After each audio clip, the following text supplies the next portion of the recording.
दान पुण्य की इस वीडियो को जो भी लाइक करे उसके घर की तमाम परेशानी दूर कर देना। दुख दर्द गरीबी बीमारी सबसे उसे बचाए रखना। एक लाइक ज़रूर करें मेरे दोस्तों। इन 3 जगहों पर दान कभी मत करना, वरना धन और धर्म दोनों चले जाएंगे। नहीं तो घर में कंगाली और गरीबी आ जाएगी। किसी सदस्य की मृत्यु भी हो सकती है। दर्शक बंधुओं, आज की कहानी बहुत ही जीवन उपयोगी है। इस कहानी को अगर आपने ध्यान से सुन लिया तो आपका पैसा कभी व्यर्थ नहीं जाएगा और ना जीवन में कभी आपका पतन होगा। तो कौन सी ऐसी वस्तु है जिस वस्तु को यदि दान में दे तो दान देने वाला कंगाल हो जाता है? किए गए उस दान का फल उसे दंड के रूप में भोगना पड़ता है। तो चलिए आज की कहानी शुरू करते हैं। अवंती राज्य के जंगलों में एक नाग और नागिन रहते थे। दोनों के बीच बड़ा ही गहरा प्रेम था।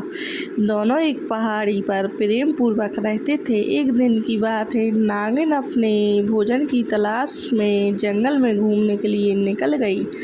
जंगल में पहुंचने पर एक जगह उसने देखा कि एक गोबर खाने वाला कीड़ा जो देखने में बहुत बड़ा था। नागिन ने सोचा कि आज भोजन में हमें कुछ मिला तो है नहीं, क्यों ना आज इस कीड़े को ही खाकर अपना पेट भर लूं।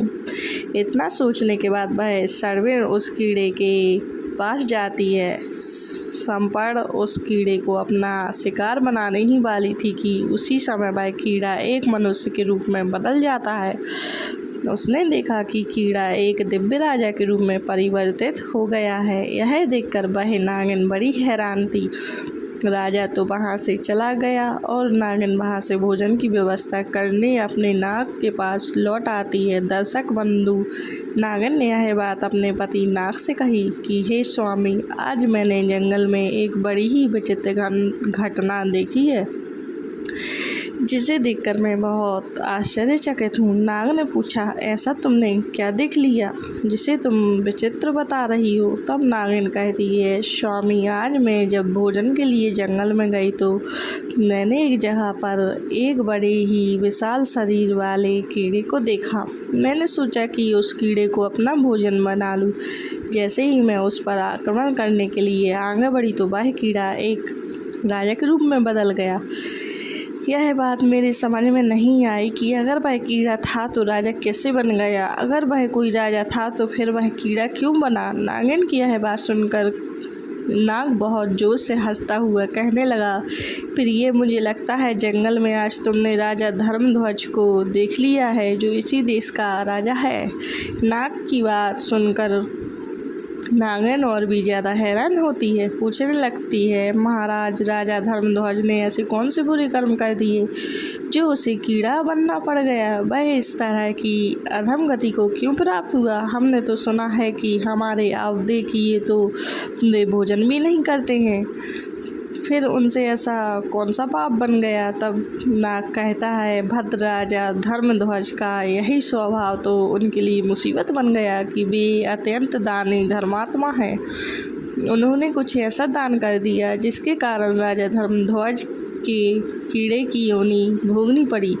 तब नागिन कहने लगी, महाराज, मेरी समझ में कुछ नहीं आया, मुझे विस्तार से समझाएं कि राजा धर्मध्वज के साथ ऐसा कैसे हो गया। तब नाग कहता है, प्रिय, ध्यान से सुनो कि दान धर्म करने वाला राजा इस कीटी योनि को कैसे प्राप्त हुआ। प्राचीन समय की बात है और इस प्रसिद्ध नगरी अवंतिका में एक महादानी राजा धर्मध्वज राज किया करता था। राजा धर्मध्वज इतने बड़े दानी थे कि जब तक वे अपने द्वार पर आए हुए भूखे भिखारी और न्याज को भोजन नहीं करा देते थे, तब तक स्वयं भी भोजन नहीं करते थे।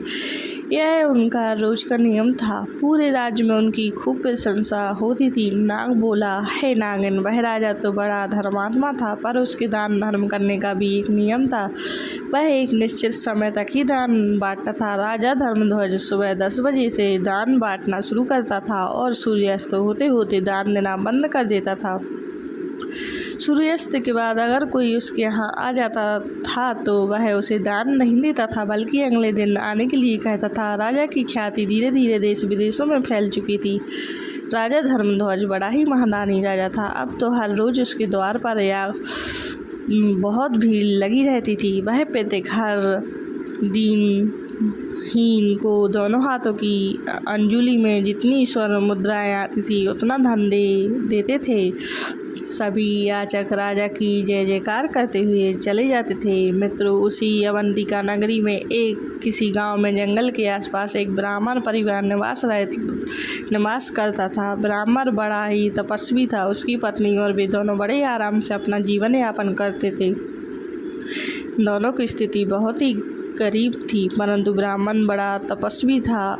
कहीं भिक्षाना मांगने के लिए नहीं जाता था। उसे अपनी मेहनत से जो कुछ भी मिलता था उसी को खाकर अपना समय काट लेता था और उसके बाद अपना समय ईश्वर भजन में बिताता था। एक दिन ब्राह्मण की पत्नी ने अपने पड़ोस में जाकर किसी के मुँह से सुना कि महाराज धर्मध्वज बड़े ही दानी राजा है। ब्राह्मणी पड़ोसन से यह बात सुनकर आई और अपने पति से आकर कहने लगी कि हे पतिदेव, मैंने सुना है कि अवंतिका के राजा धर्मध्वज बड़े ही दानी राजा है। उनके द्वार से आज तक कोई निराश लौटकर नहीं गया है। क्यों ना आप भी महाराज के दरबार में चले जाइए और राजा से दान ले आना। राजा जो धन हमको दे उससे हमारी सारी गरीबी मिट जाएगी। यह बात जब ब्राह्मण ने सुनी तो कहने लगा, देखिए, मेरी ज़िंदगी का आधा भाग तो बीत चुका है और आधी ज़िंदगी शेष बची है। वह भी मैं जैसे तैसे काट लूँगा, पर मैं किसी के पास हाथ फैलाने नहीं जाऊंगा। तब ब्राह्मणी बोली कि महाराज, आप कैसी बातें करते हो। जब आपका राजा दान दे रहा है तो प्रजा को दान लेने में कोई बुराई नहीं होती। और फिर हम तो ब्राह्मण ही हैं, हमारा धर्म है दान लेना। मैं कहती हूँ कि आप राजा के पास अवश्य जाओ। अपने परिवार का अच्छे से पालन पोषण करने की जिम्मेदारी हर गृहस्थ की बनती है। हर गृहस्थ व्यक्ति का यह धर्म है कि वह अपने परिवार को सुखी रखे, उसे हर सुख सुविधा प्रदान करे। जो लोग ऐसा नहीं करते उन्हें भी परिवार का भरण पोषण न करने के कारण पाप लगता है। यह बात जब ब्राह्मण ने सुनी तो ब्राह्मण कहने लगा, ठीक है, यदि तुम कहती हो तो मैं अवश्य राजा के दरबार में जाऊंगा। पत्नी के आग्रह कर ब्राह्मण देव राजा धर्मध्वज के दरबार के लिए चल दिए। शाम का समय था। चलते चलते ब्राह्मण को शाम हो गई। इधर राजा धर्मध्वज के दान देने का एक निर्धारित समय था। उस दिन राजा के दरबार में जितने भी याचक आए थे वे सब दान लेकर जा चुके थे। अब राजा का दान देने का समय समाप्त हो चुका था।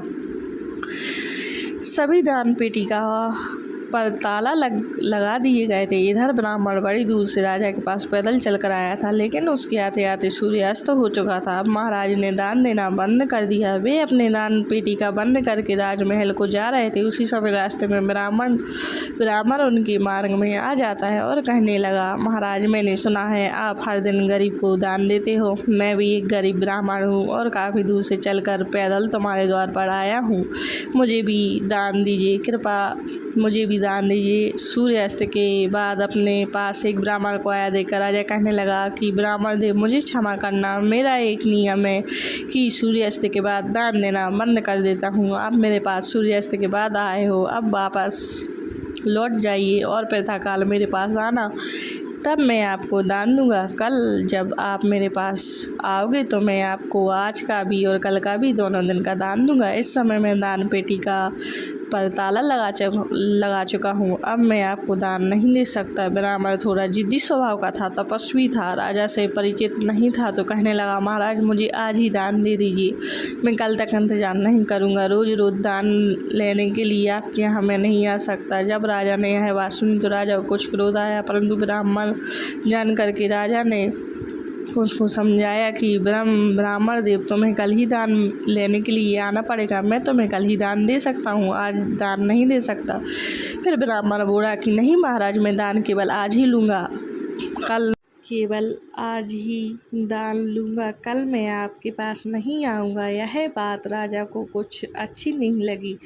राजा क्रोध में आया और क्रोधित होकर के राजा ने वहाँ कुछ घोड़ों की लीक पड़ी थी, क्योंकि राजा चलते चलते घोड़ों के अस्तबल के पास आ पहुँचा था। वहीं एक जगह घोड़ों की लीक पड़ी थी। राजा ने देखा कि ब्राह्मण आज ही दान लेने की हट कर रहा है, तो दान के रूप में राजा ने घोड़े की लीक लींग उठाकर ब्राह्मण के कमंडल में डाल दी। उसकी दोनों मुट्ठी में जितनी लींग आई उतनी लींग उठाकर ब्राह्मण को देने लगा।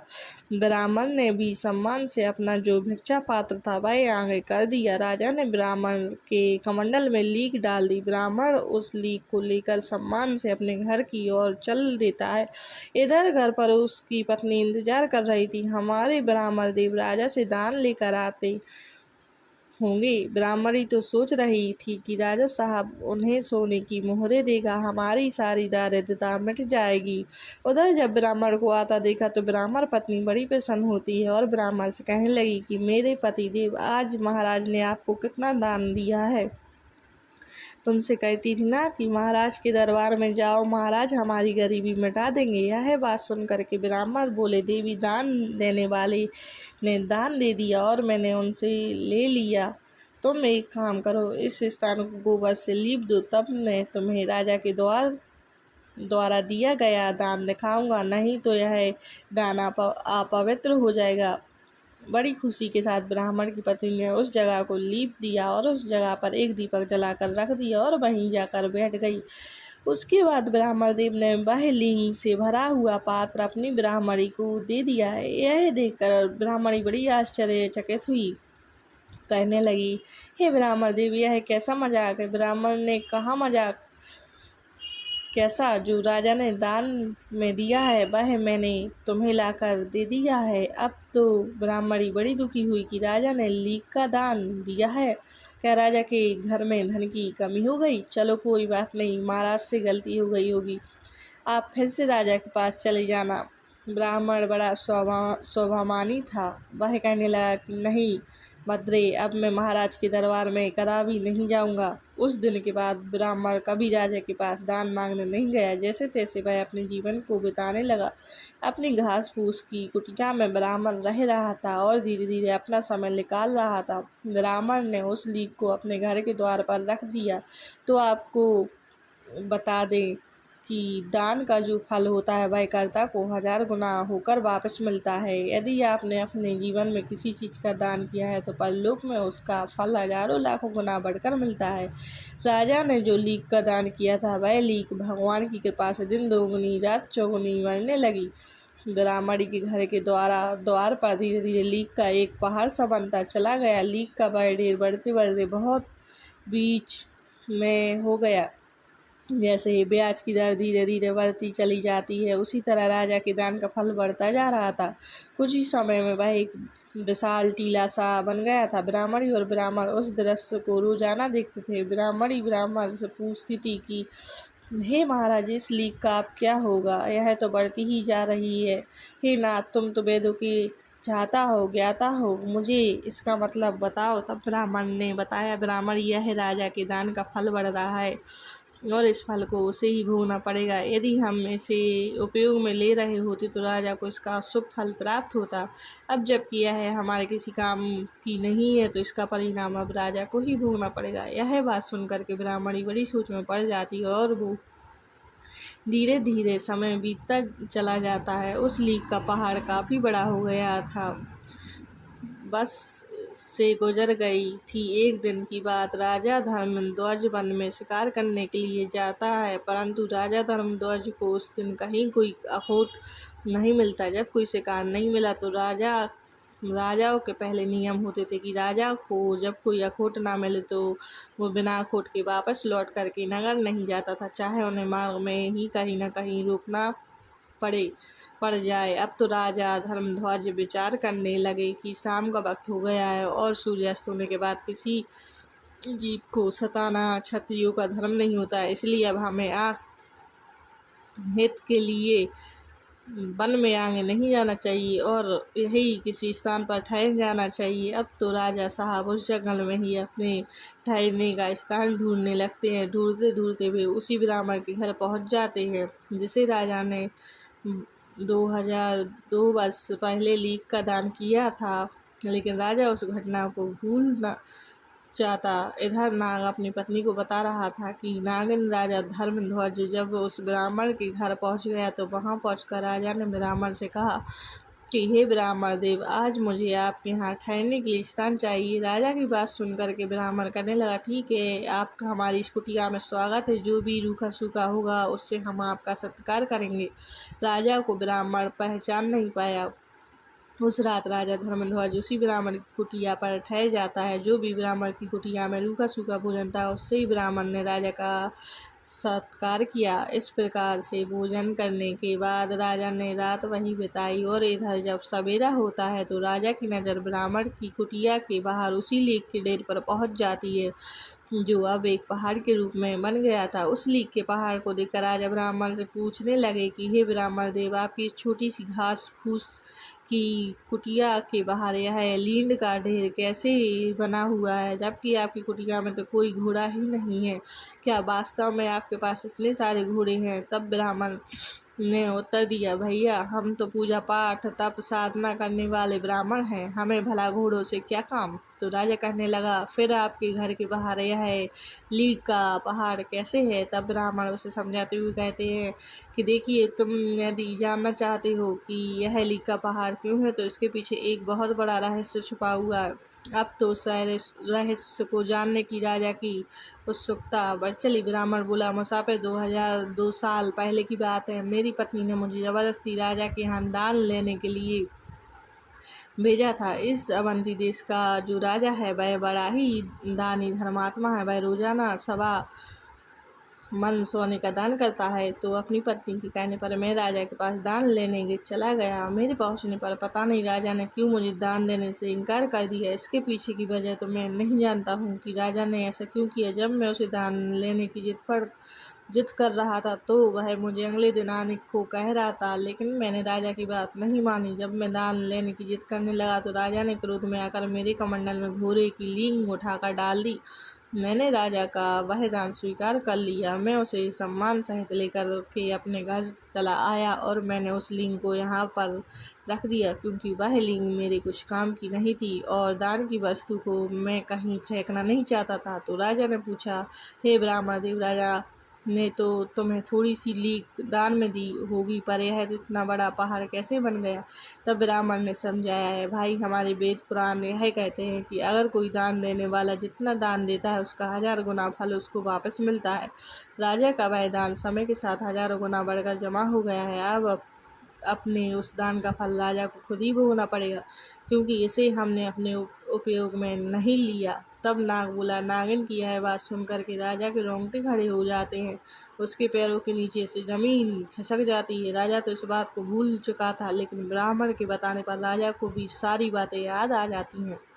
मैंने ही यह लिंग का ब्राह्मण को दान में दी थी। अब तो राजा बहुत ज़्यादा घबरा गया। दोनों हाथ जोड़ करके ब्राह्मण से पूछने लगा कि हे ब्राह्मण देव, राजा इसका फल कैसे भोगेंगे? मुझे इतनी बात और बता दो। ब्राह्मण ने कहा, देखो, यह लीक का ढेर अब उसी राजा को खाना पड़ेगा। जब तक वह इसे खा नहीं लेता तब तक यह बढ़ता रहेगा। ब्राह्मण की बात सुनकर राजा की आत्मा काँप गई। उसने सारी बात बता दी कि मैं ही अवंती का राजा हूँ, जिसने आपको लीक का दान किया था। अब आप मुझे क्षमा करें और मुझे इतना उपाय जरूर बता दें कि मेरा उद्धार कैसे होगा। मैं इतने बड़े विशाल लीक के पहाड़ को कैसे खा पाऊंगा? यह तो बहुत बड़ा ढेर हो गया है, इसका कोई उपाय तो होगा। जब राजा ने अपनी पहचान बताई तो ब्राह्मण राजा को पहचान गया और कहने लगा, यदि तुम ही वह राजा हो तो इसका परिणाम तो तुम्हें भोगना ही पड़ेगा, क्योंकि दान देने वाला यदि किसी ऐसी वस्तु का दान देता है जो वस्तु अनुपयोगी है, जो वस्तु अगाध है, जिस वस्तु को दान में दिया जा रहा है वह दान पाने वाले के किसी काम की नहीं है, तो उस दान की गई वस्तु का फल व्यर्थ जाता है। लेकिन तुमने मुझे जानबूझकर ऐसी वस्तु दी थी जिसका फल बढ़कर अब 1000 गुना हो गया है। अब यह आपको ही भोगना पड़ेगा। यह राजा ब्राह्मण के चरणों में गिर जाता है। राजा कहने लगा, ब्राह्मण देव, मुझे आप ही कोई उपाय बताइए, यह मेरा पाप कैसे नष्ट हो सकता है? तो ब्राह्मण ने बताया, अपने किए का फल तो भोगना ही पड़ेगा। यदि तुम इस लीक को खाने से बचना चाहते तो एक दूसरा उपाय मैं तुम्हारे लिए बताता हूँ। यदि तुम उस उपाय को कर लेते हो तो यह लीक तुम अकेले खाने से बच जाओगे। इसमें फिर बहुत सारे रिश्तेदार हो जाएंगे। यदि तुम वह उपाय नहीं करोगे तो तुम्हें अकेले ही यह सारी खानी पड़ेगी। तब ब्राह्मण ने उपाय बताया कि हे राजन, यदि आप अपनी स्वयं ही निंदा करवाओ। जितनी इस देश में तुम्हारी निंदा होगी उतनी ही ली घट कर कम हो जाएगी। तब राजा बोला, हे महाराज, मेरी निंदा भला कौन करेगा? निंदा जैसे काम तो मैंने किए ही नहीं, तो मैं तो एक दानी राजा हूँ, लोग मेरी प्रशंसा करते हैं। तब ब्राह्मण ने कहा कि तुम एक काम करो, तुम्हारे जो कुल पुरोहित हैं उनकी एक परम सुंदर कन्या है, तुम उन ब्राह्मण के घर जाओ और उनकी कन्न का हाथ पकड़कर जबरदस्ती आगे घर ले जाना और उनके मांगने पर भी उस कन्या को मत लौटाना। इस प्रकार से तुम्हारी राज्य में निंदा होनी शुरू हो जाएगी। लेकिन इस बात का ध्यान रखना, उस कन्या के प्रति तुम्हारी नज़र गंदी नहीं होनी चाहिए, नहीं तो बहुत बड़े पाप में पड़ जाओगे। तुम उस कन्या को बेटी के रूप में लेकर आना, लेकिन यह बात किसी को मत बताना कि तुम उसे बेटी बनाकर लाए हो। कन्या को ले जाकर तुम अपनी रानी के पास छोड़ देना और उससे कह देना कि वह कन्या को बेटी की तरह पाले। प्रजा के लोग समझेगी तुमने बहुत बड़ा पाप किया है, फिर तो पूरे राज्य में तुम्हारी निंदा होनी शुरू हो जाएगी और यह लींग का ढेर घटकर बहुत कम रह जाएगा। राजा को यह उपाय समझ में आ गया। राजा बड़ा हताश था, उस लींग के ढेर को देख करके व्याकुल हो रहा था। अब तो राजा अपने राज्य को लौटा और राज्य में आकर वह सीधा अपने कुल पुरोहित के घर पहुंचाता है।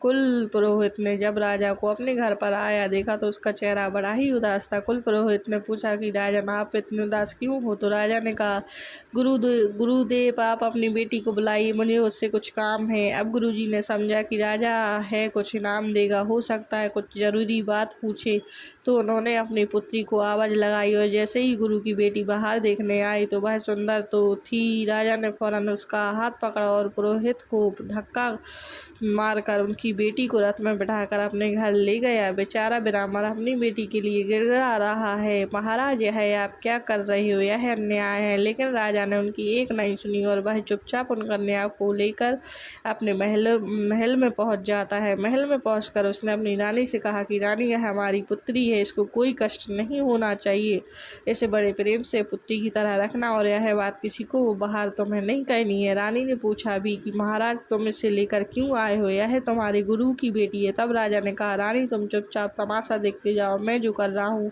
अपने उद्धार के लिए कर रहा हूँ।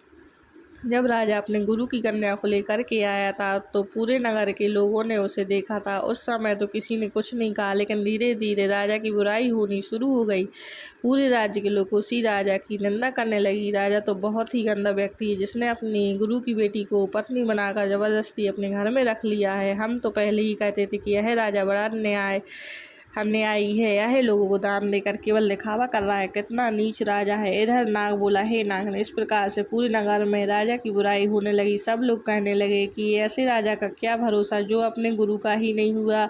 इधर राजा के नगर में जैसे जैसे राजा की निंदा हो रही थी वैसे वैसे ब्राह्मण के घर के द्वार पर यह लीक का ढेर कम होता जा रहा था। जो लोग राजा की निंदा कर रहे थे वह लीक के उस ढेर में हिस्सेदार होते जा रहे थे। धीरे धीरे उस लीक का संपूर्ण ढेर कम हो गया और केवल जितनी राजा ने दान में दी थी उतनी ही लीक का ढेर रह गया। राजा कुछ दिनों के बाद वहां जाता है तो देखता है कि ब्राह्मण के घर आगे लीक का ढेर तो अब थोड़ा सा ही बचा है। जब राजा का यह हाल हो गया था कि वह जिस रास्ते से निकलता था उसी रास्ते से राजा को घृणा भरी दृष्टि से देखा जाता था।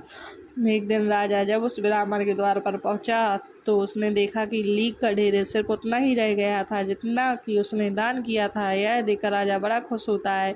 वह एकदम से ब्राह्मण के चरणों में गिर पड़ा और बोला, महाराज, आपने पहाड़ जैसी लीक का ढेर तो खत्म करवा दिया। जिन जिन लोगों ने मेरी निंदा की होगी उनके हिस्से में वह लीक चली गई होगी, लेकिन यह थोड़ी सी शेष रह गई। अब इसका भी कोई ना कोई उपाय बता दो। तब ब्राह्मण ने बताया, हे राजा, ने है जो लीक रह गई यह तुम्हारे हिस्से की है, तुम्हें इसे किसी न किसी जन्म में खाना ही पड़ेगा। तुम्हें इसे खाने के लिए किसी जन्म में कीट की योनि धारण करनी पड़ेगी। तब राजा बोला, महाराज, कोई ऐसा उपाय बता दो जो यह खत्म भी हो जाए। तब ब्राह्मण एक उपाय बताता है कि राजन, मेरा एक गुरु भाई है, तुम्हारी इसी नगरी में रहता है। वह बड़ा ही विद्वान और ईश्वर भक्त है। वे दोनों पति पत्नी बड़े ही सज्जन हैं, हर समय ईश्वर के ध्यान में लगे रहते। लगता उन दोनों ने तुम्हारी बुराई नहीं की होगी। यदि वो दोनों तुम्हारी आलोचना करते तो यह लीक का ढेर आज ही समाप्त हो जाता।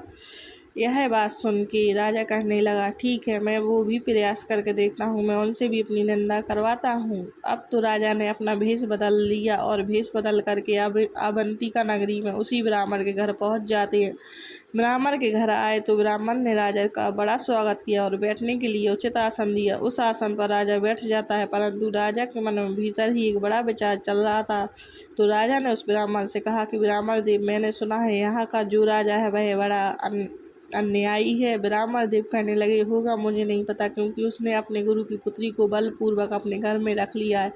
ब्राह्मण बोला, मुझे नहीं पता। राजा अपने ही मुख से अपनी बुराई करने लगा, कहने लगा, बताओ, अपने गुरु की पुत्री को अपने घर में रख लिया है, यह कहाँ का न्याय है?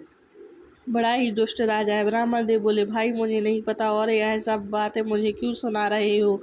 मैं इन चीज़ों में ध्यान नहीं रखता हूँ। जब राजा ने बार बार उस ब्राह्मण को उकसाया राजा की आलोचना करने के लिए, फिर भी उसने आलोचना नहीं की, तब ब्राह्मण ने देखा यह व्यक्ति राजा की बहुत निंदा कर रहा है और यह चाह रहा है कि मैं भी राजा की निंदा, जरूर कोई विशेष बात है। तब ब्राह्मण ने अपने तपोबल से देखा तो समझ गया तो स्वयं यहाँ का राजा है और मुझसे अपनी आलोचना करवाना चाहता है, क्योंकि इसने ऐसी वस्तु दान में दी है जिसका पाप इसे भोगना पड़ेगा और यह चाहता है कि मैं इसकी निंदा कर दूं तो उसका पाप मुझे मिल जाए। यह तो अपने पाप में मुझे सम्मानित करना चाहता है। तब ब्राह्मण कहने लगा, राजन, मैं तुम्हें पहचान गया हूँ, भलाई इसी में है कि आप मेरे यहाँ से वापस लौट जाइए।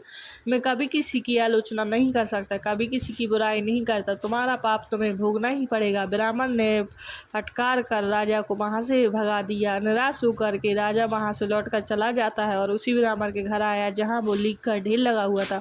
ब्राह्मण के चरणों में आकर के राजा गिर पड़ा। राजा कहने लगा, ब्राह्मण देव, अब इसका कोई उपाय नहीं है क्या? तब ब्राह्मण ने कहा, राजन, यदि उन्होंने तुम्हारी निंदा नहीं की तो समझ लो अब तुम्हें ही ऐसा खाना पड़ेगा, चाहे जैसे खाओ। यह बात सुनकर के राजा कहने लगा, हे ब्राह्मण देव, या मैंने इसके लिए कोई जन्म धारण किया और उसको तब खाया तो ना जाने कितने जन्मों तक मुझसे पाप होते रहे। क्यों ना आप अपनी मंद शक्ति से मुझे कुछ समय के लिए एक कीट बना दो, कीड़ा बनकर मैं इस लीक को खा जाऊंगा।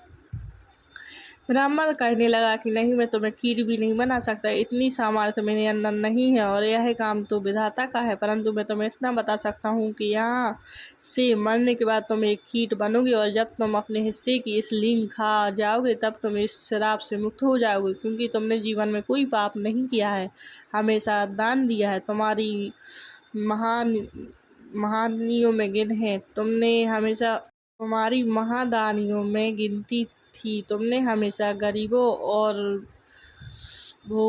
और भी लोगों को दान दिया, परंतु तुमसे यह भूल हो गई, इसलिए तुम्हें यह खानी ही पड़ेगी। कीट तो तुम्हें अवश्य ही बनना पड़ेगा, लेकिन इसको खाते ही तुम अपनी मानव योनि को प्राप्त हो जाओगे। इधर नाग अपनी नागिन को सुनाता है कि हे प्रिय, कुछ दिनों के बाद राजा धर्मध्वज की मृत्यु हो जाती है और मृत्यु के बाद उसे गोबर खाने वाले कीड़े के रूप में जन्म मिलता है और जिस जगह पर वह लीक पड़ी हुई थी उसी जगह पर वह कीड़ा जाकर के लीक खाने लगता है।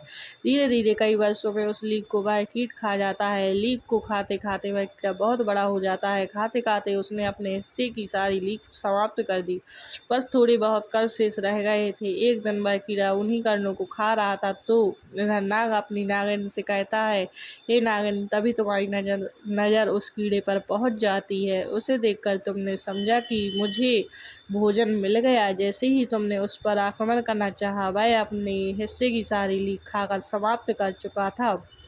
उसी क्षण उसका पाप नष्ट हो जाता है और वह मनुष्य रूप में प्रकट हो जाता है और दिव्य देह पाकर स्वर्ग को चला जाता है। नाग बोला, नागन, जरूर तुमने उसी राजा धर्मध्वज को देख लिया होगा जिसने क्रोध में एक ब्राह्मण को लीक दान में दे दी थी, जिसके कारण वो एक कीड़े की अधम योनि में पैदा हुआ। कहते हैं, जो व्यक्ति अनुपयोगी वस्तु का दान देता है, परिहासवश दान देता है, क्रोध के वशीभूत होकर के दान देता है, अहंकारवश दान देता है, वह हमेशा पाप का भाग होता है। दान देने से पहले मनुष्य को अपनी अंतरात्मा को टटोलना चाहिए। यदि दान देने की सामर्थ्य नहीं है तो दान नहीं देना चाहिए, और अगर दे तो इन बातों का ध्यान रखना चाहिए, क्योंकि आप क्रोधवश और पास बस और किसी अन्य उपयोगी वस्तु का दान देते हैं या भोजन करते हैं तो बूढ़ी गाय को दान देते हैं तो देने वाला नरक में होता है। जब भी कोई चीज़ दान में दे तो यह सोच ले कि वह वस्तु उसके किसी न किसी काम में आती हो, यदि नहीं उसके काम में आती तो वह दान नहीं कहलाएगा।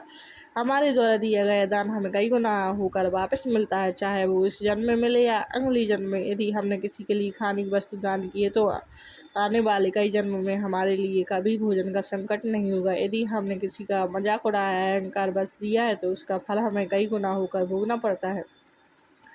दर्शक बंधुओं, इस प्रकार से राजा वो लीक को खा करके ही उस पाप से छुटकारा पा लेता है। ऐसी किसी चीज़ को आप दान ना दें जो किसी के काम ना आए, और कोई भी वस्तु दान में दे तो इन बातों का विशेष ध्यान रखें कि उस समय आप क्रोध की मुद्रा में ना हो, उस समय आप अहंकार में ना हो, नहीं तो उसका फल उल्टा भोगना पड़ता है।